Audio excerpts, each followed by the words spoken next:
Hey everyone, today I'll be covering Chinese Embassy 1, the 7th level in Tom Clancy's Splinter Cell, and let's jump right into it. The first thing you're going to do is you're going to make your way over this wall.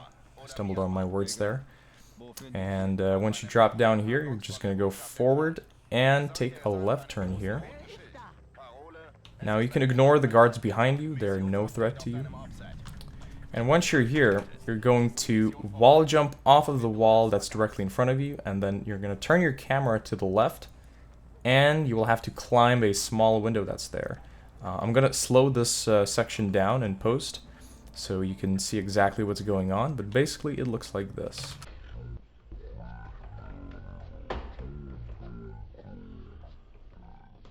There you go.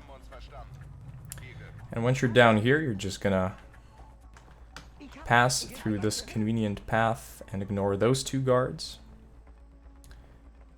And now, as you can see, we're approaching one of the guards here. If you remember, in Defense Ministry, there is a certain guard that we pass through by making a huge turn around, and we pass him as he's looking away in a different direction. This here works the same way, and all we have to do is pass him through the right side, because we will pass him just as he's looking away. And it looks like this, basically. So as you can see, he conveniently turned his head and didn't see us, which is very good. And then you're going to make your way here into the sewers. Now, once you're inside here, as soon as you turn the corner, you will have a group of guards sort of walking by, and there are a couple of ways you can deal with that entire section. Firstly, you can take sticky shockers, and for example, I like to use 2 sticky shockers here by shooting this and this guard, and then just running through. Or alternatively, if you want to be more cautious, you can use 3-ring airfoil rounds and use them on all 3 guards. This will ensure that none of them shoot at you or otherwise harm you. The reason why I didn't tell you to use 3 sticky shockers is because we use 1 sticky shocker in the second part of this level, so you want to make sure you have at least 1 ready for that. But once you deal with those guards, you're just gonna go forward here, and then there's gonna be just a long sort of, I don't want to say corridor because it's not a corridor and it's not a hallway, but it's just like a long tunnel you'll have to walk through. And then as soon as you see this first ladder, you're going to take this ladder, jump on it. And now here you want to be careful and not climb out of the sewers until this guard looks away, like so. Otherwise you'll be in trouble. And then you're going to take this ladder, climb it. And then here, there is a small platform right behind this AC unit. So what you want to do is you want to make a jump off of this wooden platform on that ledge, and from there you're going to jump onto a ledge that's even further behind. I'm going to again slow it down in post so you can see what's happening.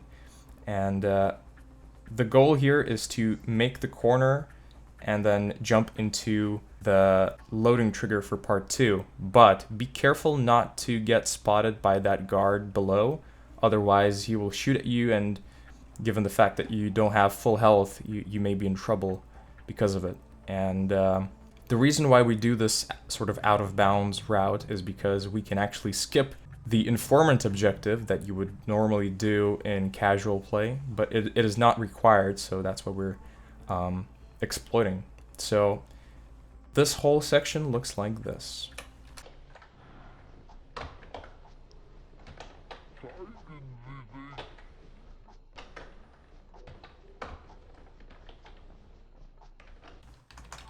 And then once you make your way here, you can just either jump like so, or you can wall jump and then drop down here, and you're in part 2. Now in part 2, you're going to immediately run here like this and pass that guard like so. I'm going to do it again. So you move immediately.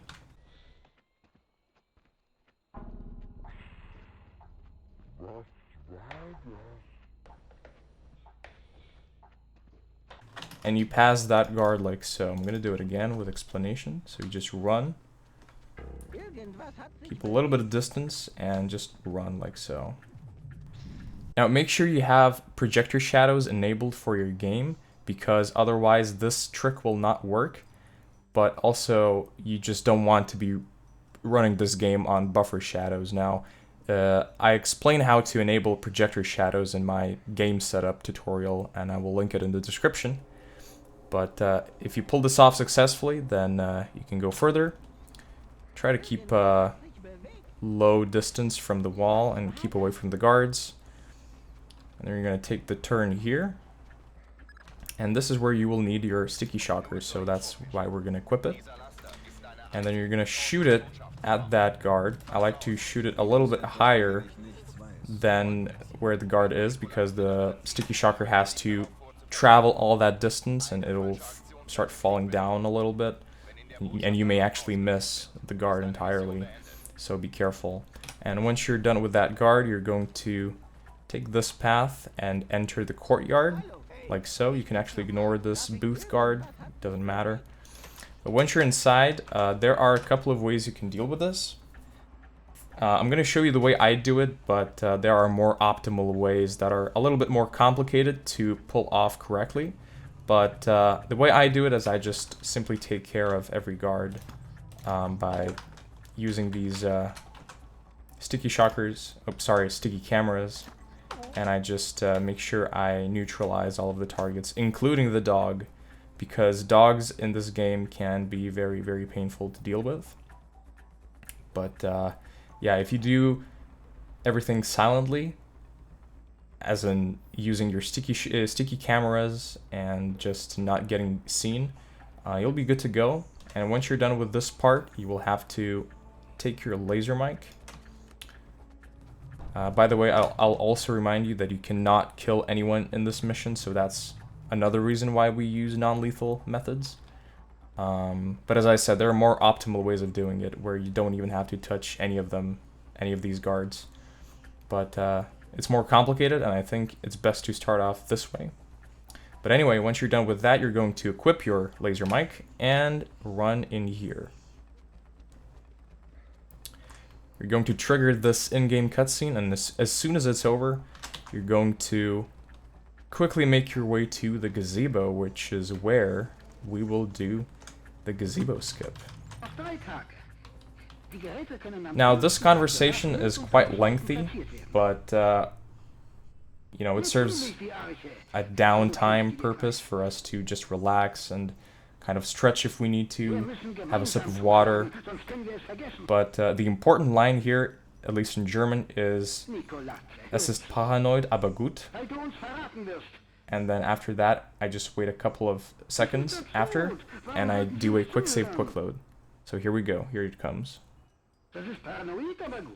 1, 2. Like that. And then from here, we're going to perform the gazebo out of bounds trick. I have an entire video just on this trick, so if you're interested in learning it in detail, I will link the video in the description. But for now, I'm just going to remind you the general sort of guide, and I'll show you how I do it. So basically, I just run into this lamp corner, and then as soon as I'm starting to walk a little bit forward, I jump on it, and I do this. It may take a couple of tries. There we go. Once you're on here, you're just going to jump outside of the map and run in a straight direction like so. Now, if you're running a little late, you might have troubles with these jumps. So I recommend quick saving, because otherwise this can happen. So make sure you have a quick save and be careful with how you do that. And eventually, after a couple of tries, or maybe from the first attempt, you can get on these wires here, and then you will want to set up the second laser mic in this level, and you will want to wait for the car to get into view. And as soon as the red square becomes red, you will have to perform a quick save, quick load like I did. And then, usually after the second laugh, I wait a little bit more, and then I do another quick save, quick load. Just like that. And then you can skip the rest of the conversation. And in the end here, you just wait for the last line, which is right now. And then you quick save, quick load, skip the rest of the dialogue, and Cohen will spawn. And lastly, what you have to do is just talk to Cohen. And that's China's Embassy 1. So thank you very much for watching. I hope you learned something new. I hope you are now more familiar with Chinese Embassy 1 and how it works. If you have any further questions, please let me know in the comments down below, or you can join our Splinter Cell Speedrunning Discord, where we're more than happy to answer any and all of your questions. Until then, thank you very much for watching, and have fun speedrunning.